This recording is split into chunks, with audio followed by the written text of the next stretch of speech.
Hi friends, ಎಲ್ಲರಿಗೂ ನಮಸ್ಕಾರ. ಬನ್ನಿ ಫ್ರೆಂಡ್ಸ್, ಶಾರದೆ ಸೀರಿಯಲ್‌ನ ಇವತ್ತಿನ ಸಂಚಿಕೆಯಲ್ಲಿ ಏನಾಗ್ತಿದೆ ಅಂತ ನೋಡ್ಕೊಬರೋಣ. ಅದಕ್ಕೂ ಮುಂಚೆ ಯಾರೆಲ್ಲ ನನ್ನ ವಿಡಿಯೋ ನೋಡ್ತಾ ಇದ್ದೀರಾ ಫ್ರೆಂಡ್ಸ್, ಅವರೆಲ್ಲ ಪ್ಲೀಸ್ ಪುಟ್ಟದೊಂದು ಲೈಕ್ ಮಾಡಿ, ಹಾಗೆ ಫಾಲೋ ಮಾಡೋದನ್ನ ಮರಿಬೇಡಿ. ಬನ್ನಿ ಸ್ಟಾರ್ಟ್ ಮಾಡೋಣ. ಮೊದಲಿಗೆ ಫ್ರೆಂಡ್ಸ್, ಇಲ್ಲಿ ಸಿದ್ಧಾರ್ಥ್ ಕೇಳ್ತಾ ಇರ್ತಾನೆ, ಹಾಸ್ಪಿಟ್ಲಿಂದ ಬಂದಮೇಲೆ ನಿಮ್ಮನ್ನು ವಿಚಾರಿಸಕ್ಕೆ ನಾನು ಬರಲೇ ಇಲ್ಲ. ನಿಮ್ಮ ಆರೋಗ್ಯ ಹೇಗಿದೆ? ಇನ್ನೂ ಸುಸ್ತು ಹಾಗೇ ಇದೆಯಾ? ಹೇಗಿದ್ದೀರಾ ಮಾವ ಅಂತ ಅಂದಾಗ ಏನು ಮಾತಾಡದೆ ಪಾಲಾಕ್ಷ ತುಂಬ ಬೇಜಾರಿಂದ ಸೈಲೆಂಟಾಗಿ ಕೂತಿರ್ಬೇಕಾದ್ರೆ ಇವರಿಬ್ಬರಿಗೂ ಸ್ವಲ್ಪ ಟೆನ್ಷನ್ ಆಗ್ತಾ ಇರುತ್ತೆ. ಈಗ ಶಾರದಾ ಹೇಳ್ತಾ ಇರ್ತಾಳೆ, ಸರ್ ಅವರಿಗೆ ಮಾತಾಡೋಕ್ಕೂ ಆಗದಲ್ಲೇ ಸಿಕ್ಕಾಪಟ್ಟೆ ಸುಸ್ತಾಗಿದೆ ಅಂತ ಅನ್ಸುತ್ತೆ, ಬನ್ನಿ ಸರ್ ಹಾಸ್ಪಿಟ್ಲಿಗೆ ಕರ್ಕೊಂಡು ಹೋಗೋಣ ಅಂತ ಅಂದಾಗ, ಬನ್ನಿ ಮಾವ ಹಾಸ್ಪಿಟ್ಲಿಗೆ ಹೋಗೋಣ ಅಂತ ಅನ್ಬೇಕಾದ್ರೆ, ಬೇಡ ಬೇಡ ಆ ಥರ ಏನಿಲ್ಲ, ಇಲ್ಲೇ ಒಂದು 10 ನಿಮಿಷ ಕೂತ್ಕೊಂಡು ಸುಧಾರಿಸ್ಕೊಂಡು ಹೋಗ್ತೀನಿ, ನೀವಿನ್ ಮನೆಗೆ ಹೊರಡಿ ಅಂತ ಅನ್ಬೇಕಾದ್ರೆ, ಸರ್ ತುಂಬ ಸುಸ್ತಾಗಿದೆ ಅಂತ ಹೇಳ್ತಾ ಇದ್ದೀರಲ್ಲ, ನೀವೇನಾದರೂ ಊಟ ಮಾಡಿದ್ರಾ ಅಥವಾ ಬೇರೆ ಏನಾದರೂ ತಿಂದ್ರಾ ಅಂತ ಅಂದಾಗ, ಪಾಲಾಕ್ಷ ಸುಳ್ಳು ಹೇಳ್ತಾ ಇರ್ತಾನೆ. ಹೌದಮ್ಮ, ಇವಾಗಷ್ಟೇ ಊಟ ಮಾಡ್ಕೊಬಂದೆ ಅಂತ ಹಾಗೆ ನಗಾಡ್ಕೊಂಡು ಸುಳ್ಳು ಹೇಳ್ತಾ ಇರ್ತಾನೆ. ಮತ್ತೆ ಶಾರದಾ ಹೇಳ್ತಾ ಇರ್ತಾಳೆ, ನಿಮ್ಮ ಮುಖ ನೋಡಿದ್ರೆ ಊಟ ಮಾಡಿಲ್ಲ ಅಂತ ನನಗೆ ಯಾಕೋ ಅನ್ನಿಸ್ತಾ ಇದೆ, ದಯವಿಟ್ಟು ಈ ಊಟನ ತಗೊಳ್ಳಿ ಅಂತ ದೀಪಿಗೆ ತಗೊಂಡಿದ್ದ ಬಿರಿಯಾನಿನ ಕೊಡ್ತಿರ್ಬೇಕಾದ್ರೆ, ಇಲ್ಲಮ್ಮ ಇಲ್ಲಮ್ಮ ಖಂಡಿತ ಊಟ ಮಾಡಿದೆ ಅಂತ ಹೇಳ್ತಾ ಇರ್ತಾನೆ. ಊಟ ಮಾಡಿದರೆ ಯಾಕೆ ಸರ್ ಈ ರೀತಿ ತಲೆ ಸುತ್ತಿ ಬೀಳ್ತಾ ಇದ್ರಿ, ದಯವಿಟ್ಟು ತಗೊಳ್ಳಿ ಅಂತ ಅಂದಾಗ, ಊಟನ ತಗೊಳ್ಳೋಕ್ಕೆ ತುಂಬ ಮುಜುಗರದಿಂದ ಯೋಚನೆ ಮಾಡ್ತಿರ್ಬೇಕಾದ್ರೆ, ನನ್ನ ಜಾಗದಲ್ಲಿ ನಿಮ್ಮ ಮಗಳು ಕೊಟ್ಟಿದ್ರೆ ಸುಮ್ಮನೆ ತಗೋತಿದ್ರಿ ಅಲ್ವಾ ಸರ್, ನನ್ನನ್ನು ನಿಮ್ಮ ಮಗಳು ಅಂತ ಅಂದ್ಕೊಂಡು ತಗೊಳ್ಳಿ, ಪ್ರೀತಿಯಿಂದ ಕೊಡ್ತಾ ಇದ್ದೀನಿ, ದಯವಿಟ್ಟು ತಗೊಳ್ಳಿ ಸರ್ ಅಂತ ಅಂದಾಗ, ಪಾಲಾಕ್ಷನ್ ಕಣ್ಣಲ್ಲಿ ನೀರೇ ಬರ್ತಾ ಇರುತ್ತೆ. ಹಾಗೆ ಮತ್ತೆ ಶಾರದಾ ಹೇಳ್ತಾ ಇರ್ತಾಳೆ, ನಿಮ್ಮ ಪ್ರಾಣನ ಲೆಕ್ಕಿಸದೆ ನನ್ನನ್ನು ಅವತ್ತು ಕಾಪಾಡಿದ್ರಿ ಸರ್, ದಯವಿಟ್ಟು ಋಣ ಅಂತ ಅನ್ಕೋಬೇಡಿ, ತುಂಬ ಪ್ರೀತಿಯಿಂದ ಕೊಡ್ತಿದ್ದೀನಿ, 4 ತುತ್ತು ಅನ್ನ ಕೊಡ್ತಿದ್ದೀನಿ ಅಷ್ಟೇ, ತಗೊಳ್ಳಿ ಅಂತ ಅಂದಾಗ,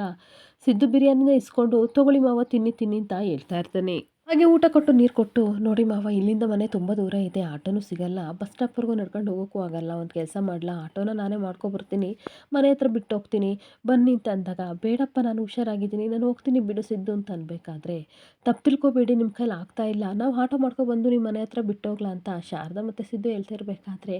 ಇಲ್ಲಮ್ಮ ನಾನು ನಿಜವಾಗ್ಲೂ ಹುಷಾರಾಗಿದ್ದೀನಿ, ನೀವಿಬ್ಬರು ಮನೆಗೆ ಹೋಗಿ ಅಂತ ಅಂದಾಗ, ಸರಿ ಸರ್, ನಿಮಗೆ ತೊಂದರೆ ಕೊಡೋಕ್ಕೆ ನಮಗೂ ಇಷ್ಟ ಇಲ್ಲ, ಏನಾದರೂ ಇತ್ತು ಅಂತಂದರೆ ಕಾಲ್ ಮಾಡಿ ಅಂತ ಅಂದ್ಬಿಟ್ಟು ಸಿದ್ದು ಶಾರದಾ ಹೊರಟೋಗ್ತಾ ಇದ್ರೆ, ಪಾಲಾಕ್ಷ ಸಿಕ್ಕಾಪಟ್ಟೆ ಖುಷಿಯಿಂದ ಶಾರದಾ ಮುಖನ ನೋಡ್ತಾ ಇರ್ತಾನೆ. ಹಾಗೆ ತುಂಬ ಹಸಿವಾಗಿರೋದ್ರಿಂದ ಸಿಕ್ಕಾಪಟ್ಟೆ ಫಾಸ್ಟಾಗಿ ಊಟ ಮಾಡ್ತಿರ್ಬೇಕಾದ್ರೆ ಮತ್ತೆ ಶಾರದಾ ಹೇಳಿದ ಮಾತು ನಾನು ನೆನ್ಪು ಮಾಡ್ಕೋತಾ ಇರ್ತಾನೆ. ನನ್ನ ಜಾಗದಲ್ಲಿ ನಿಮ್ಮ ಮಗಳು ಇದ್ದಿದ್ರೆ ಊಟನ ತಗೋತಿದ್ರಿ ಅಲ್ವಾ, ನನ್ನ ಮಗಳು ಅಂತ ಅಂದ್ಕೊಂಡು ದಯವಿಟ್ಟು ಈ ಊಟನ ತಗೊಳ್ಳಿ ಸರ್ ಅಂತ ಹೇಳಿದ್ದು ನೆನ್ಪು ಮಾಡಿಕೊಂಡು ಕಣ್ಣೀರು ಹಾಕ್ಕೊಂಡು ಹಾಗೆ ಕೂತ್ಕೊಬಿಡ್ತಾನೆ. ಇನ್ನೊಂದು ಕಡೆ ಜ್ಯೋತಿಕಾ ತುಂಬ ಖುಷಿಯಿಂದ ರೋಹನ್ ಜೊತೆ ಮಾತಾಡ್ತಿರ್ಬೇಕಾದ್ರೆ ರೂಮ್ ಒಳಗಡೆ ಪಾರಿಜಾತ ಬರ್ತಾಳೆ. ಒಂದು ನಿಮಿಷ ಮಾಡ್ತೀನಿ ಅಂತ ಕಟ್ ಮಾಡಿದಾಗ, ಹುಡುಗ ಹೇಗೆ, ನೀನು ಹೇಳ್ದಂಗೆ ಕೇಳ್ತಾನ ಅಂತ ಜ್ಯೋತಿಕಾ ಹೇಳ್ತಿರ್ಬೇಕಾದ್ರೆ, ತುಂಬ ಅಮಾಯಕ ಅನಿಸುತ್ತೆ, ತುಂಬ ಒಳ್ಳೆ ದೊಡ್ಡ ಬಕ್ರನೇ ಸಿಕ್ಕಿದ್ದಾನೆ ಗ್ರಾನಿ, ನನಗೆ ಪರ್ಫೆಕ್ಟ್ ಆಗಿದ್ದಾನೆ, ನನಗೆ ಯಾವ ರೀತಿ ಬೇಕೋ ಆ ರೀತಿ ಸಿಕ್ಕಿದ್ದಾನೆ ಅಂತ ಅಂದಾಗ, ಚೆನ್ನಾಗಿ ಒಂದು ಬ್ರೈನ್ ವಾಶ್ ಮಾಡಿಬಿಟ್ಟು ನೀನು ಹೇಳ್ದಂಗೆ ಕೇಳೋ ಹಾಗೆ ಮಾಡು ಗೋಲ್ಡಿ ಅಂತ ಹೇಳ್ತಾ ಇರಬೇಕಾದ್ರೆ, ಮತ್ತೆ ಪಾರಿಜಾತ ಹೇಳ್ತಾ ಇರ್ತಾಳೆ, ಚೆನ್ನಾಗಿ ಬ್ರೈನ್ ವಾಶ್ ಮಾಡಿಬಿಡು, ಎಲ್ಲದಕ್ಕೂ ಹ್ಞೂ ಅಂತ ಕತ್ತಲ್ಲಾಡಿಸ್ಬೇಕು, ಅವನು ಕತ್ತಲ್ಲಾಡಿಸ್ಕೊಂಡಿದ್ರೆ ನೀನು ತಲೆ ಎತ್ಕೊಂಡು ನೆಮ್ಮದಿಯಿಂದ ತಿರುಗಾಡ್ಬೋದು ಅಂತ ಅನ್ಬೇಕಾದ್ರೆ, ಅದೆಲ್ಲ ಸರಿ ಗ್ರಾನಿ, ತಲೆ ವಾಶ್ ಅಂತಂದ್ರಲ್ಲ ಹಂಗಂದ್ರೆ ಏನು ಅಂತ ಅಂದಾಗ, ಅದೇ ಇಂಗ್ಲೀಷಲ್ಲಿ ಏನೋ ಹೇಳ್ತಾರಲ್ಲ ಮರ್ತೋದೆ ಅಂತ ಅಂದಾಗ, ಹ್ಞೂ ಬ್ರೈನ್ ವಾಶ್ ಅಂತ ಅಂದಾಗ ಹ್ಞೂ ಅಂತ ಹೇಳ್ತಿರ್ಬೇಕಾದ್ರೆ, ಹಾಗಾದರೆ ಇವನ ಜೊತೆ ಲೈಫ್ ಲಾಂಗ್ ನಾನು ಇರಬೇಕಾ ಇಂಥ ಹುಡುಗನ ಜೊತೆ ಅಂತ ಅಂದಾಗ, ಹೌದು ಗೋಲ್ಡಿ ಅಂತ ಅನ್ಬೇಕಾದ್ರೆ, ಇಲ್ಲ ಇಲ್ಲ ಗ್ರಾನಿ, ಮದುವೆ ಎಲ್ಲ ಆಗ್ತಾ ಇರೋದು ಜಸ್ಟ್ ಆಸ್ತಿಗೋಸ್ಕರ ಅಷ್ಟೇ ಅಂತ ಹೇಳ್ತಿರ್ಬೇಕಾದ್ರೆ, ಹಾಗಾದರೆ ಮದುವೆ ಆದಮೇಲೆ ಅವನಿಗೆ ಡೈವರ್ಸ್ ಕೊಡ್ತೀಯ ಅಂತ ಅಂದಾಗ, ಅಫ್ಕೋರ್ಸ್ ಖಂಡಿತ ಕೊಡ್ತೀನಿ, ನಾನು ಮದುವೆ ಆಗ್ತಿರೋದೇ ಈ ಆಸ್ತಿಗೋಸ್ಕರ, ಆಸ್ತಿ ನನ್ನ ಕೈಗೆಲ್ಲ ಸೇರಿದ್ಮೇಲೆ ನಾನು ಡೈವರ್ಸ್ ಕೊಟ್ಟೇ ಕೊಡ್ತೀನಿ, ಯಾಕೆ ಅಂತಂದರೆ ನನಗೆ ಗಂಡನಾಗಿ ನೋಡೋಕ್ಕೆ ಇಷ್ಟಪಡೋದು ನನ್ನ ಹೃದಯದಲ್ಲಿ ಸಿದ್ದುನ್ ಮಾತ್ರ, ಬೇರೆ ಯಾರನ್ನೂ ಅಲ್ಲ ಅಂತ ಅಂದಾಗ, ಈ ರೀತಿ ಹೇಳ್ತಿದೆಯಲ್ಲ ಆಲ್ರೆಡಿ ಶಾರದನ ಮದುವೆ ಆಗಿದ್ದಾನೆ ಅಂತ ಅಂದಾಗ, ಆದ್ರೆ ಆಗ್ತಾನೆ ಬಿಡಿ, ಅವರಿಬ್ಬರು ಸಂಬಂಧ ಬಿರುಕು ಬೀಳೋ ರೀತಿ ನಾನು ಮಾಡೇ ಮಾಡ್ತೀನಿ, ಹಾಗೆ ಸಿದ್ದುನ ನನ್ನವನಾಗಿ ಮಾಡ್ಕೋತೀನಿ ಅಂತ ಹೇಳ್ತಾ ಇದ್ರೆ, ಪಾರಿಜಾತನಿಗೆ ಸಿಕ್ಕಾಪಟ್ಟೆ ಶಾಕ್ ಆಗ್ತಾ ಇರುತ್ತೆ. ಹಾಗೆ ನೋಡು ಗ್ರಾನಿ, ಮುಂಚೆಲ್ಲ ನನಗೆ ಸಿದ್ದು ಗಂಡನಾಗಿರ್ಬೇಕು ಅಂತ ಆಸೆ ಪಟ್ಟಿದ್ದೆ, ಆದರೆ ಇವಾಗ ಅವನೇ ನನ್ನ ಗಂಡನಾಗಿ ಬರ್ಬೇಕಂತ ಆಸೆ ಪಟ್ಟಿದ್ದೀನಿ, ಖಂಡಿತ ಅವರಿಬ್ಬರು ಸಂಬಂಧನ ಹಾಳು ಮಾಡ್ತೀನಿ, ಸಿದ್ದುನ ಮದುವೆಯಾಗಿ ಇಡೀ ಆಸ್ತಿ ಆಸ್ತಿ ಎಲ್ಲನೂ ಸಹ ನಾನು ತಗೋತೀನಿ. ಹಾಗೆ ನಾನು ಆ ಶಾರದಾ ಸುಮ್ಮನೆ ಮನೆ ಕೆಲಸದವಳಾಗಿದ್ದರೆ ನಾನೇನು ಮಾಡ್ತಾ ಇರಲಿಲ್ಲ, ಆದರೆ ಅವಳು ಈ ಮನೆ ಮಗಳು, ಸೊ ಹಂಗಾಗಿ ಈ ಮನೇಲಿರೋ ಆಸ್ತಿ ವಸ್ತು ಏನು ಸಹ ಅವಳಿಗೆ ಸಿಗಬಾರ್ದು, ಇದೆಲ್ಲ ನನಗೆ ಮಾತ್ರ ಸಿಗಬೇಕು, ಆ ರೀತಿ ಮಾಡ್ತೀನಿ ಅಂತ ಅಂದಾಗ, ನಿನಗೇನಾದರೂ ತಲೆಗೆಲ್ಲ ಕೆಟ್ಟಿದೆಯಾ, ನೀನು ಏನು ಮಾಡೋಕೆ ಹೊರಟಿದ್ಯಾ, ಅದೇನಾದರೂ ನಿನಗೆ ಅರ್ಥ ಆಗ್ತಿದೆಯಾ, ನನಗೊಂದು ಅರ್ಥ ಆಗ್ತಿಲ್ಲ ಅಂತ ಪಾರಿಜಾತ ತಲೆನ ಕೆಚ್ಕೋತಾ ಇರ್ತಾಳೆ. ಜ್ಯೋತಿಕಾ ಹೇಳ್ತಾ ಇರ್ತಾಳೆ, ಈ ಜ್ಯೋತಿಕಾ ಯಾವ ರೀತಿ ಬದುಕಬೇಕು ಅಂತ ಅನ್ಕೊಂಡಿದ್ದಾಳೋ ಅದೇ ರೀತಿ ಬದುಕ್ತಾಳೆ granny, I don't care anyone ಅಂತ ಅನ್ಬೇಕಾದ್ರೆ ಇವಳಿಗೆ ಸಿಕ್ಕಾಪಟ್ಟೆ ಶಾಕ್ ಆಗ್ತಾ ಇರುತ್ತೆ. ಹಾಗೆ ಗ್ರಾನಿ ದಶರಥ ಮತ್ತೆ ಶಿವನಾರಾಯಣ್ ಇಬ್ರು ಸಹ ಅವ್ರು ಅನ್ಕೊಂಡಾಗೆ ನಾನು ಜೀವನ ಮಾಡ್ತೀನಿ ಅಂತ ಅನ್ಕೊಂಡಾರೆ, ಆದರೆ ಖಂಡಿತ ಇಲ್ಲ, ಅದು ಅವರ ಮುಟ್ಟಾಳ್ತನ, ನಾನು ನನಗೆ ಯಾವ ರೀತಿ ಬೇಕೋ ಆ ರೀತಿ ಬದುಕಕ್ಕೆ ಏನು ಮಾಡಬೇಕು ಅದನ್ನ ಖಂಡಿತವಾಗ್ಲೂ ಮಾಡ್ಕೋತೀನಿ, ಯಾವ ಮಟ್ಟಕ್ಕಾದರೂ ಬೇಕಾದರೂ ಇಳಿತೀನಿ ಅಂತ ಅಂದಾಗ, ಈ ಕಡೆ ಪಾರಿಜಾತ ಬಾಯಿ ಮೇಲೆ ಕೈ ಇಟ್ಕೊಂಡು ನಿಂತ್ಕೊಬಿಡ್ತಾಳೆ. ಈ ಜ್ಯೋತಿಕನ ಅಂಡರ್ ಎಸ್ಟಿಮೇಟ್ ಮಾಡಿದ್ರೆ ಅದು ಅವ್ರ ತಪ್ಪು ಗ್ರಾನಿ ಅಂತ ಅಂದಾಗ, ಅವಳಿಗಂತೂ ಏನು ಮಾತಾಡೋಕ್ಕಾಗದೆ ಅವಳ ಮುಖನ ನೋಡ್ಕೊಂಡು ಹಾಗೆ ಎದುರ್ಕೊಂಡು ನಿಂತ್ಕೊಬಿಡ್ತಾಳೆ. ಹಾಗೆ ಇನ್ನೊಂದು ಕಡೆ ಮುರಳಿ ಸಿಕ್ಕಾಪಟ್ಟೆ ಕೋಪ ಮಾಡಿಕೊಂಡು ವೈದೇಹಿ ಮತ್ತು ಅವನ ಮೇಲೆ ಕೂಗಾಡ್ತಾ ಇರ್ತಾನೆ. ಪಕ್ಕ ಪ್ಲಾನ್ ಮಾಡಿಕೊಂಡು ಅಮ್ಮ ಮಗಳಿಬ್ಬರು ನನ್ನನ್ನು ಹಸಿಗಾಕ್ಸ್ಬೇಕು ಅಂತ ನಮ್ಮ ಮನೆಗೆ ಬಂದಿದ್ದೀರಾ ಅಲ್ವಾ? ಏನಾದರೂ ಹೆಚ್ಚು ಕಮ್ಮಿ ಆದರೆ ನನಗೆಷ್ಟು ತೊಂದರೆ ಆಗುತ್ತೆ ಅಂತ ನಿಮಗೇನಾದರೂ ಗೊತ್ತಾ? ಏನಕ್ಕೆ ವೈದೇಹಿ ಅವನನ್ನ ಇಲ್ಲಿ ಕರ್ಕೊಬಂದೆ ಅಂತ ಅಂದಾಗ, ಅಮ್ಮ ಏನು ಕರ್ಕೊಬರಲಿಲ್ಲ, ನಾನೇ ನಿಮ್ಮನ್ನು ನೋಡಬೇಕಂತ ಅನ್ನಿಸ್ತು. ತುಂಬ ವರ್ಷ ಆಯ್ತಲ್ಲಪ್ಪ, ಅದಕ್ಕೋಸ್ಕರ ನಾನು ನಿಮ್ಮನ್ನು ನೋಡೋಕ್ಕೆ ಅಂತ ಬಂದೆ ಅಷ್ಟೇ ಅಂತ ಅಂದಾಗ, ಇಲ್ಲ ಇಲ್ಲ ಈ ಪ್ಲಾನ್ ಎಲ್ಲ ವೈದೇಹಿದೆ ಅಲ್ವಾ ಅನ್ಬೇಕಾದ್ರೆ, ಇಲ್ಲ ರೀ ನಿಮ್ಗೇನಾದರೂ ಭ್ರಮೆನಾ, ನಾನೇಕೆ ಇವಳನ್ನ ಇಲ್ಲಿಗೆ ಬಾ ಅಂತ ಕರೀಲಿ ಅಂತ ಅನ್ಬೇಕಾದ್ರೆ, ಸುಳ್ಳು ಸುಳ್ಳು ಹೇಳ್ಬೇಡ, ಎಲ್ಲ ನಿಂದೆ ಪ್ಲಾನು ಅಂತ ವೈದೇಹಿನ ಬೈತಾ ಇರ್ತಾನೆ. ಹಾಗೆ ಮತ್ತೆ ಯಾಕ್ರಿ ಈ ರೀತಿ ಹೇಳ್ತಿದ್ದೀರಾ ಅಂತ ಅಂದಾಗ, ನನ್ನ ಮೇಲೆ ನಿನಗೆ ಪ್ರೀತಿ ಇಲ್ವಾ ಇಷ್ಟೇನಾ ಅಂತ ಅಂದಾಗ, ರೀ ಇರೋದಕ್ಕೆ ಅಲ್ವಾ ನಾನು ಇಷ್ಟು ದಿನ ವೆಯ್ಟ್ ಮಾಡಿದ್ದು ಅಂತ ಅಂದಾಗ, ಮತ್ತೇನಕ್ಕೆ ಬಂದೆ ಅಂತ ಕೇಳ್ತಾ ಇರ್ತಾನೆ. ಖಂಡಿತ ಇಲ್ಲ, ಮಿಸ್ ಆಗಿ ಇವಳು ಬಂದಿದ್ದಲ್ಲಿ ಬಿಟ್ಬಿಡಿ ಅಂತ ಅಂದಾಗ, ಇಲ್ಲ ಇಲ್ಲ ಯಾಕೋ ಹತ್ಯೆ ಆಯಿತು, ನಿಮ್ಮಿಬ್ಬರ ಜೊತೆ ಮಾತಾಡೋಕ್ಕೆ ನನಗಿಷ್ಟ ಇಲ್ಲ, ಇಲ್ಲಿಂದ ಹೊರಡಿ, ಈ ಮನೆಯವ್ರ ಹತ್ರ ನೀನು ಬರಂಗೇ ಇಲ್ಲ, ಹಾಗೆ ಇವ್ರ ಹತ್ರ ಮಾತಾಡೋ ಹಾಗೂ ಇಲ್ಲ, ಏನೇ ಇದ್ರೂ ವ್ಯವಹಾರ ಫೋನಲ್ಲಿ ಮಾತ್ರ, ಯಾರಿಗಾದ್ರು ಗೊತ್ತಂದ್ರೆ ಕಷ್ಟ ಆಗುತ್ತೆ, ಇಲ್ಲಿಂದ ಹೊರಡಿ ಅಂತ ಮುರಳಿ ಕೋಪ ಮಾಡ್ಕೊಂಡು ಹೋಗ್ತಾ ಇರಬೇಕಾದ್ರೆ, ನಿಂತ್ಕೊಳ್ಳಿ ಒಂದು ನಿಮಿಷ, ನೀವೇನಾದರೂ ಇಲ್ಲಿಂದ ಕದ್ರಿದ್ರೆ ಪರ್ಮನೆಂಟಾಗಿ ನಾವು ಇಲ್ಲೇ ಉಳ್ಕೊಬಿಡ್ತೀವಿ ಅಂತ ಅಂದಾಗ ಅವನಿಗೆ ಸಿಕ್ಕಾಪಟ್ಟೆ ಶಾಕ್ ಆಗ್ತಾ ಇರುತ್ತೆ. ನಾವು ಎಲ್ಲಿಗೆ ಹೋಗ್ಬೇಕು ಅಲ್ಲೇ ಹೋಗ್ತೀವಿ, ಹಾಗೆ ಈ ಜಾಗ ಬಿಟ್ಟು ಹೋಗಲ್ಲ, ಇಲ್ಲೇ ಇರ್ತೀವಿ, ಏನ್ರಿ ಮಾಡ್ತೀರಾ ಅಂತ ಅಂದಾಗ, ಅಯ್ಯೋ ದೇವ್ರೆ ಇದೊಳ್ಳೆ ಸರಿ ಆಯ್ತಲ್ಲ, ಇವಳೇನಪ್ಪ ಈ ರೀತಿ ಮಾತಾಡ್ತಿದ್ದಾಳೆ, ಪ್ಲೇಟ್ನ ಚೇಂಜೇ ಮಾಡಿಬಿಟ್ಲಲ್ಲ ಅಂತ ಟೆನ್ಷನ್ ಮಾಡ್ಕೊಂಡು ಮುರಳಿ ಹಾಗೆ ನೋಡ್ತಾ ನಿಂತ್ಕೊಬಿಡ್ತಾನೆ. ಹಾಗೆ ವೈದೇಹಿ ಯಾಕೆ ಈ ರೀತಿ ಮಾತಾಡ್ತೀಯಾ, ನನ್ನ ಮೇಲೆ ನಂಬಿಕೆ ಇಲ್ವಾ, ಪರಿಸ್ಥಿತಿ ಸರಿ ಇಲ್ಲ, ಪರಿಸ್ಥಿತಿ ಎಲ್ಲ ಸರಿ ಆದಮೇಲೆ ನಾನೇ ನಿನ್ನನ್ನು ಕರ್ಕೊಬರ್ತೀನಿ, ಅರ್ಥ ಮಾಡ್ಕೋ, ಏನಾದರೂ ಗೊತ್ತಾಯಿತು ಅಂತಂದರೆ ಬೀದಿಗೆ ಬರಬೇಕಾಗುತ್ತೆ ಅಂತ ಅಂದಾಗ,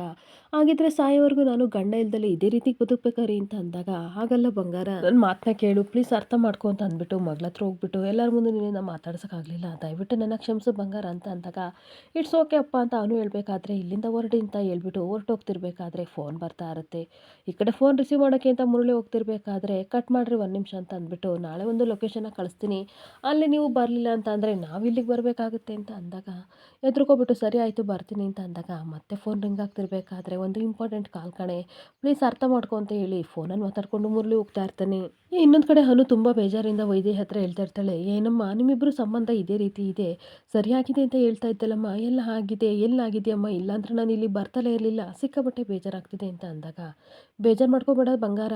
ನೀನು ಈ ಸಲ ಊರಿಗೆ ಹೋಗೋಕ್ಕೂ ಮುಂಚೆ ನಮ್ಮಿಬ್ಬರು ಮದುವೆ ನಾನು ನೋಡ್ಕೊಂಡು ಹೋಗ್ತೀಯ ಅಂತ ಸಮಾಧಾನ ಮಾಡ್ತಾ ಇರ್ತಾಳೆ. ಹಾಗೆ ಇನ್ನೊಂದು ಕಡೆ ಶಾರದಾ ಸಿದ್ದು ಮನೆಗೆ ಬಂದ ತಕ್ಷಣ ದೀಪು ಸಿಕ್ಕಾಪಟ್ಟೆ ಖುಷಿಯಿಂದ, ಅಮ್ಮ ಇವಾಗ ಬಂದ್ರ ಬಿರಿಯಾನಿ ಕೊಡಿ, ನನಗೆ ಸಿಕ್ಕಾಪಟ್ಟೆ ಹೊಟ್ಟೆ ಹಸಿವಾಗ್ತಿದೆ ಅಂತ ಅಂದಾಗ, ಏನು ಮಾತಾಡದೆ ಸೈಲೆಂಟಾಗಿ ನಿಂತಿರ್ಬೇಕಾದ್ರೆ, ಅಯ್ಯೋ ಇವರೊಬ್ಬರು ಬಿರಿಯಾನಿ ಕೊಡಿ ಅಂತ ಕೈಯಲ್ಲಿರೋ ಬ್ಯಾಗ್ನ ನೋಡಿದಾಗ, ಬಿರಿಯಾನಿ ಇಲ್ದಲೇ ಇರಬೇಕಾದ್ರೆ ಸಿಕ್ಕಾಪಟ್ಟೆ ಕೋಪ ಮಾಡಿಕೊಂಡು, ಎಲ್ಲಮ್ಮ ಬಿರಿಯಾನಿ ಅಂತ ಅಂದಾಗ, ಪುಟ್ಟ ಇವತ್ತು ಖಾಲಿ ಆಯಿತು, ನಾಳೆ ತಗೊಬರ್ತೀನಿ ಅಂತ ಹೇಳ್ತಾ ಇರ್ತಾಳೆ. ಸುಳ್ಳು ಯಾಕಮ್ಮ ಹೇಳ್ತೀಯಾ, ಸುಳ್ಳು ಹೇಳಿದ್ರೆ ನಿನ್ನ ಮೂಗು ಉದ್ದಾಗುತ್ತೆ ಅಂತ ನನಗೆ ನೀನು ಹೇಳ್ತಾ ಇದ್ದೆ, ಅಂದಮೇಲೆ ನೀನು ಸುಳ್ಳು ತಾನೇ ಹೇಳ್ತಿರೋದು ಅಂತ ಅಂದಾಗ, ಇಲ್ಲ ಬಂಗಾರ, ಶಾರದವ್ರು ಹೇಳ್ತಾ ಇರೋದು ನಿಜ ಪುಟ್ಟ, ಈ ಥರ ಬಿರಿಯಾನಿ ಖಾಲಿ ಆಯಿತು ಅಂತ ಅಂದಾಗ, ಸುಮ್ಮನೆ ಇರಿ ಅಪ್ಪ, ನೀವು ಅಮ್ಮನ ಜೊತೆ ಸೇರಿಕೊಂಡು ಸುಳ್ಳು ಹೇಳೋದನ್ನ ಕಲ್ತಿದ್ದೀರಾ ಅಂತ ದೀಪು ಬೈತಾ ಇರ್ತಾಳೆ. ಹಾಗೆ ಅಲ್ಲ ಅಮ್ಮ, ನಾನು ಅವಾಗಲೇ ಫೋನ್ ಮಾಡಿದಾಗ ಬಿರಿಯಾನಿ ತೊಗೊಂಡು ಬರ್ತಾ ಇದ್ದೀನಿ ಪುಟ್ಟ ಅಂತ ಅಂದರೆ, ನೀವಿಬ್ಬರು ಸುಳ್ಳು ಪುರುಕರು, ನಿಮ್ಮ ಜೊತೆ ಮಾತಾಡಲ್ಲ ಅಂತ ಅಂದಾಗ ಸಿದ್ದು ಶಾರದನಾಗ ಆಡ್ತಾ ಇರ್ತಾರೆ. ಹಾಗೆ ಅನುಸೂಯನು ಸಹ ಹೇಳ್ತಾ ಇರ್ತಾಳೆ, ಹೇಗೋ ಅಡುಗೆ ಮಾಡಿದ್ದೀನಲ್ವಾ, ಎಲ್ಲರೂ ಒಟ್ಟಿಗೆ ಕೂತ್ಕೊಂಡು ಊಟ ಮಾಡೋಣ, ನಾಳೆ ಬಿರಿಯಾನಿ ತಿನ್ನಿವಂತೆ ಬಿಡು ದೀಪು ಅಂತ ಹೇಳ್ತಾ ಇದ್ರೆ, ಯಾರ ಜೊತೆ ಮಾತಾಡಲ್ಲ ಅಂತ ಕೋಪ ಮಾಡ್ಕೊಂಡು ನಿಂತ್ಕೋತಾಳೆ. ಮತ್ತೆ ನೋಡು ಬಂಗಾರ, ಬೇಜಾರು ಮಾಡ್ಕೋಬೇಡ, ಅದು ನಮ್ಮದೇ ತಾನೇ ರೆಸ್ಟೋರೆಂಟು, ನಾಳೆ ನಿನಗೆ ಬಿರಿಯಾನಿ ತಗೋತೀನಿ, ಇವತ್ತು ನಿನಗೆ ಇಷ್ಟವಾದ ಮಾವಿನ ಗೊಜ್ಜು ಹಾಗೆ ಬೆಳ್ಳುಳ್ಳಿ ಜಾಸ್ತಿ ಹಾಕಿ ಊರಲ್ಲಿ ಮಾಡ್ಕೊಡ್ತಿದ್ನಲ್ಲ ಆ ರೀತಿ ಮಾಡ್ಕೊಡ್ತೀನಿ, ಊಟ ಮಾಡು ಅಂತ ಅಂದಾಗ, ಇಲ್ಲ ಇಲ್ಲ ನನಗೆ ಬಿರಿಯಾನಿ ಬೇಕು ಅಂತ ಹಠ ಮಾಡ್ತಿರ್ಬೇಕಾದ್ರೆ, ನೋಡು ಬಂಗಾರ ಕೋಪ ಮಾಡ್ಕೊಂಡು ಮಲ್ಕೋಬೇಡ, ನಾಳೆ ಖಂಡಿತ ಅಮ್ಮ ತರ್ತಾಳೆ, ಇವಾಗ ಅಪ್ಪನಿಗೆ ಬೇಜಾರು ಮಾಡ್ಕೋಬೇಡ, ಒಂದು ಮುತ್ತು ಕೊಡು ಅಂತ ಅಂದಾಗ, ನಾನು ಯಾವ ಮುತ್ತು ಕೊಡಲ್ಲ, ಏನೂ ಕೊಡಲ್ಲ, ನಿಮ್ಮಿಬ್ಬರಿಗೂ ನನ್ನ ಮೇಲೆ ಪ್ರೀತಿ ಇಲ್ಲ ಅಂತ ದೀಪು ಕಣ್ಣೀರು ಹಾಕ್ತಿರ್ಬೇಕಾದ್ರೆ, ಸರಿ ಬಿರಿಯಾನಿ ತಾನೇ, ನಾನು ಈಗಲೇ 10 ನಿಮಿಷಕ್ಕೆ ಮಾಡ್ಕೊಡ್ತೀನಿ ಅಂತ ಅಂದಾಗ, ನನಗೆ ನಮ್ಮ ಹೋಟೆಲ್ ಬಿರಿಯಾನಿನೇ ಬೇಕು, ನಿಮ್ಮದೇ ಹೋಟೆಲ್ ಅಂತೀರಾ, ಇಷ್ಟು ಬಿರಿಯಾನಿ ತರೋಕ್ಕಾಗಲ್ವಾ, ಬೆಳಗ್ಗಿಂದ ನಾನು ಏನು ತಿಂದಲೇ ಬಿರಿಯಾನಿ ತಿನ್ನೋಕ್ಕೋಸ್ಕರ ಕಾಯ್ತಾ ಇದ್ದೆ ಅಂತ ಹಠ ಮಾಡ್ತಿರ್ಬೇಕಾದ್ರೆ, ಇಷ್ಟೊಂಥರ ಆಟ ಮಾಡೋದು ಕಲ್ತಿದ್ದೀಯಾ ಅಂತ ಶಾರದಾ ಹೊಡೆಯೋಕೆ ಹೋಗ್ಬೇಕಾದ್ರೆ, ಪ್ಲೀಸ್ ಶಾರದವ್ರೆ ಏನು ಈ ರೀತಿ ಮಾಡ್ತಿದ್ದೀರಾ, ಮಗು ಹೊಡೆಯೋಕೆ ಹೋಗ್ತಿದ್ದೀರಲ್ಲ, ಸಮಾಧಾನ ಮಾಡ್ಕೊಳ್ಳಿ ಅಂತ ಸಿದ್ದು ಹೇಳ್ತಾ ಇರ್ತಾನೆ. ಹಾಗೆ ಶಾರದಾ ಕೋಪ ಮಾಡ್ಕೊಂಡು, ಸುಮ್ಮನೆ ರೀ ಸರ್, ಮಕ್ಕಳನ್ನ ಪ್ರೀತಿ ಮಾಡಬೇಕು, ಆದರೆ ಅತಿಯಾಗಿ ಪ್ರೀತಿ ಮಾಡೋಕೆ ಹೋಗಬಾರ್ದು, ಮುಂದೊಂದು ದಿನ ತುಂಬ ಪಶ್ಚಾತ್ತಾಪ ಪಡಬೇಕಾಗುತ್ತೆ, ಬೈಬೇಕಾದ್ರೆ ವಹಿಸ್ಕೊಂಡು ಬರಬೇಡಿ ಅಂತ ಅಂದಾಗ, ಯಾಕೆ ಶಾರದವ್ರೆ ಈ ರೀತಿ ಆಡ್ತಿದ್ದೀರಾ ಅಂತ ಅಂದಾಗ, ಎಷ್ಟು ಪ್ರೀತಿಯಿಂದ ಹೇಳಿದ್ರು ಮಾತೇ ಕೇಳ್ತಿಲ್ಲ, ಎಷ್ಟು ಆಟ ಮಾಡ್ತಿದ್ದಾಳೆ ನೋಡಿ ಸರ್ ಅಂತ ಅನ್ಬೇಕಾದ್ರೆ, ಅದೆಲ್ಲ ಸರಿ, ಯಾವತ್ತೂ ತಿಪ್ಪು ಮೇಲೆ ಕೈ ಮಾಡಿಲ್ಲ, ಇವತ್ತು ಯಾಕ್ರಿ ಮಾಡ್ತಾ ಇದ್ದೀರಾ ಅಂತ ಬೈತಾ ಇರ್ತಾನೆ. ಹಾಗೆ ಮತ್ತೆ ಸಿದ್ದು ಹೇಳ್ತಾ ಇರ್ತಾನೆ, ಎಲ್ಲ ಮಕ್ಕಳಿಗೂ ಆಸೆ ಇರುತ್ತೆ ಕಣ್ರಿ, ಅದೇ ರೀತಿ ದೀಪು ಆಸೆ ಪಟ್ಟಾಳೆ, ಪಾಪ ಬೆಳಗ್ಗೆಯಿಂದ ಕಾಯ್ದಾಳೆ, ಬಿರಿಯಾನಿ ಸಿಕ್ಕಿಲ್ಲ, ಅದಕ್ಕೆ ಆಸೆನ ಸಿಕ್ಕ ಮುಖಾಂತರ ತೋರಿಸ್ತಾ ಇದ್ದಾಳೆ, ಅಷ್ಟಕ್ಕೆಲ್ಲ ಏನು ಕೋಪ ಮಾಡ್ಕೋತೀರಾ, ಅದರಲ್ಲೂ ನೀವೇನಕ್ಕೆ ದೀಪು ಹೊಡೆಯೋಕೆ ಹೋಗ್ತಿದ್ದೀರಾ ಅಂದಾಗ, ಸುಮ್ಮನೆ ರೀ ಸರ್, ಅತಿಯಾಗಿ ಆಡ್ತಾ ಇದ್ದಾಳೆ, ಈ ರೀತಿ ಬಿದ್ದರೆ ಮೊಂಡು ತನ ಕಲ್ಸ್ಬಿಡ್ತಾಳೆ, ಇವಳಿಗೆ ಇದೇ ರೀತಿ ಮಾಡಬೇಕು ಅಂತ ಪುನಃ ಇವಳು ಬೈತಾ ಇರ್ತಾಳೆ. ಮತ್ತೆ ದೀಪುನ ಸಮಾಧಾನ ಮಾಡಿ, ನಿನಗೆ ಐಸ್ ಕ್ರೀಮ್ ತಂದ್ಕೊಡ್ಲ ಬಂಗಾರ ಅಂತ ಕೇಳಬೇಕಾದ್ರೆ, ನನಗೆ ಐಸ್ ಕ್ರೀಮು ಬೇಡ, ಏನು ಬೇಡ, ನಾನು ಹಾಗೆ ಮಲ್ಕೋತೀನಿ ಅಂತ ದೀಪು ಮಲ್ಕೋತಿರ್ಬೇಕಾದ್ರೆ, ಸರಿ ಹಾಗಾದರೆ ನನಗೂ ಊಟ ಬೇಡ ಅಂತ ಸಿದ್ದು ಹೋಗಿ ಮಲಗಿ ಮಲ್ಕೋತಾ ಇರ್ತಾನೆ. ಏನು ಸರ್ ಚಿಕ್ಕ ಮಕ್ಳು ಥರ ಆಟ ಮಾಡ್ತಿದ್ದೀರಾ? ಸ್ವಲ್ಪನಾದರೂ ಊಟ ಮಾಡಿ ಅಂತ ಅಂದಾಗ ನನಗೇನು ಬೇಡ ಅಂತ ಕೋಪ ಮಾಡ್ಕೊಂಡು ಮಲ್ಕೋಬೇಕಾದ್ರೆ, ಅಮ್ಮ ನೀವಾದರೂ ಸ್ವಲ್ಪ ಊಟ ಮಾಡಿ ಮಲ್ಕೊಳ್ಳಿ, ಸ್ವಲ್ಪ ಆದಮೇಲೆ ಹೊಟ್ಟೆ ಚುರುಕನ್ನುತ್ತೆ, ಇಬ್ಬರು ಎದ್ದು ಊಟ ಮಾಡ್ತಾರೆ ಅಂತ ಅಂದಾಗ, ಅಲ್ಲ ಶಾರದಾ ಇವ್ರು ಯಾರು ಊಟ ಮಾಡ್ದಲೇ ಇರಬೇಕಾದ್ರೆ ನಾನೊಬ್ಳೇ ಊಟ ಮಾಡಲಿ, ಪರವಾಗಿಲ್ಲ ನಾನು ಹಸ್ಕೊಂಡೆ ಮಲ್ಕೋತೀನಿ ಅಂತ ಅನಸೂಯೇನು ಅದೇ ರೀತಿ ಮಲ್ಕೋತಾಳೆ. ಹಾಗೆ ಎಲ್ಲರೂ ಮಲಗಿರ್ಬೇಕಾದ್ರೆ ಶಾರದಾ ಯೋಚನೆ ಮಾಡ್ತಾ ಇರ್ತಾಳೆ, ನಾನು ಸ್ವಲ್ಪ ಜೋರಾಗಿ ಗಲಾಟೆ ಮಾಡಿದೆ ಅಂತ ಅನಿಸುತ್ತೆ. ಪಾಪ ಅಮ್ಮ ನಮಗೋಸ್ಕರ ಅಡುಗೆ ಮಾಡಿದ್ರು, ಯಾರು ಊಟ ಮಾಡದೆ ಉಪವಾಸ ಮಲ್ಗಂಗಾಯ್ತಲ್ಲ ಅಂತ ಯೋಚನೆ ಮಾಡ್ತಿದ್ರೆ, ಇನ್ನೊಂದು ಕಡೆ ಸಿದ್ದು, ಅಲ್ಲ ಇವ್ರು ಎಷ್ಟು ಆರಾಮಾಗಿ ಮಲ್ಕೊಂಡಿದ್ದಾರೆ, ಒಂದು ಸಾರಿ ಕೇಳ್ಬೋದಲ್ವಾ? ಖಂಡಿತ ಇವರು ಕೇಳಲ್ಲ ಬಿಡಿ, ಸಾರಿ ಕೇಳೋದು ಒಂದೇ,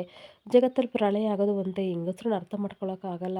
ಊಟ ಇಲ್ಲ ನೀರಿಲ್ಲ ಏನಿಲ್ಲ ಅಂದ್ಬಿಟ್ಟು ಹಾಗೆ ಮಲಗಿರ್ಬೇಕಾದ್ರೆ ಶಾರದಾ ಸಿದ್ದು ಪಕ್ಕ ಬಂದ್ಬಿಟ್ಟು, ಸರ್ ನನ್ನ ಕ್ಷಮಿಸಿ ಅಂತ ಕೇಳ್ತಾ ಇರ್ತಾಳೆ. ಎಷ್ಟು ಸಾರಿ ಕೇಳಿದ್ರು ಸಹ ಸಿದ್ದು ಎದಳ್ದಲ್ಲೇ ಇರಬೇಕಾದ್ರೆ ಮಲಗಿರೋರ್ನ ಎದಾಳಿಸ್ಬೋದು, ಆದರೆ ಮಲಗಿರೋ ಥರ ನಾಟಕ ಮಾಡೋರ್ನ ಎದಾಳ್ಸೋಕ್ಕಾಗಲ್ಲ, ಮಾಡ್ತೀನಿ ಇರಿ ಅಂತ ಅಂದ್ಬಿಟ್ಟು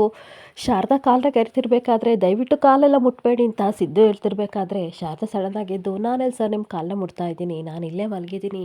ನಿಮ್ಮ ಕಾಲನ್ನ ಮುಟ್ತಾ ಇರೋದು ನಾನಲ್ಲ, ಇಲ್ಲಿ ಇಷ್ಟೊತ್ತಕ ಸಾರಿ ಕೇಳಿದ್ದು ಇಲ್ಲಿ ಅಂತ ಅಂದಾಗ ಸಡನ್ನಾಗಿ ಎದ್ಬಿಟ್ಟು ಇಲ್ಲಿ ಇಲ್ಲಿ ಅಂತ ಹೆದರ್ಕೋತಿರ್ಬೇಕಾದ್ರೆ, ಹೆದರ್ಕೋಬಾರ್ದು ಅಪ್ಪ ಸ್ಟ್ರಾಂಗ್ ಆಗಿರಬೇಕು ಅಂತ ದೀಪು ಹೇಳ್ತಾ ಇರ್ತಾಳೆ. ಹೌದೌದು ನಾನು ತುಂಬ ಸ್ಟ್ರಾಂಗ್, ನಾನು ಹೆದರಲ್ಲ ಅಂತ ಅಂದಾಗ, ನೋಡ್ತಾ ಇದ್ದೀನಲ್ವಾ ಎಲ್ಲ ನನಗೆ ಗೊತ್ತಾಗ್ತಿದೆ, ಎಲ್ಲ ಹೊರಗಡೆ ಬನ್ನಿ, ಇಲ್ಲಿಂದ ನಾನು ಹಿಡಿತೀನಿ ಅಂತ ಶಾರದಾ ಹೋಗ್ತಾ ಇರಬೇಕಾದ್ರೆ ಸಡನ್ನಾಗಿ ಜಾರಿ ಬೀಳಬೇಕಾದ್ರೆ ಸಿದ್ದು ಹಿಡ್ಕೊಂಡು ಅವಳ ಮುಖನ ನೋಡ್ತಾ ನಿಂತ್ಕೋತಾನೆ. ಇಲ್ಲಿಗೆ ಸಂಚಿಕೆ ಎಂಡ್ ಆಗ್ತಿದೆ. Thank you for the watching friends.